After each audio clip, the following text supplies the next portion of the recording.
Ssaabafere wa struggle ye mukama we Bobi Wine era ali ku order za mukama we tayinza kuboycottinga parliament.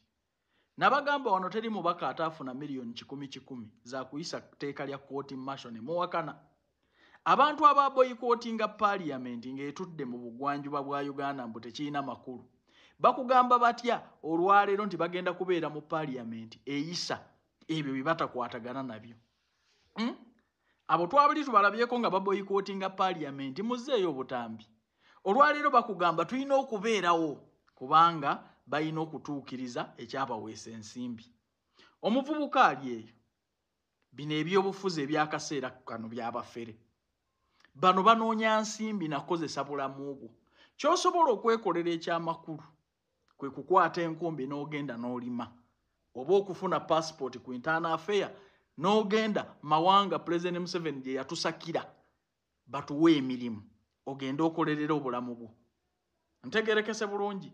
Naye bano beenoonyeza byabwe bafere bali bansimbi babbi. Parliament etalina mugaso lwaki tebagiboycottinga ky'oba weebuuza. Ekyokubiri bw'aba kugamba nti waliwo abaaweebwa essente baparticipatinge bo lwaki tebabayitayo.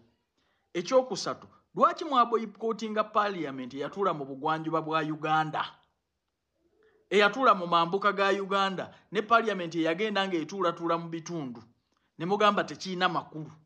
Olwaleero eggwanga libagamba parliament mugiveemu olw'okuba mwezibika omusimbi teri ayinza kufuluma parliament. Bwe munaaba temubuuse Ssaabafere wa struggle mukyakozesebwa nnyo. Kibi nnyo nti waliwo bannayuganda abaafiirwa obulamu bwabwe ku lw'abafere ba struggle.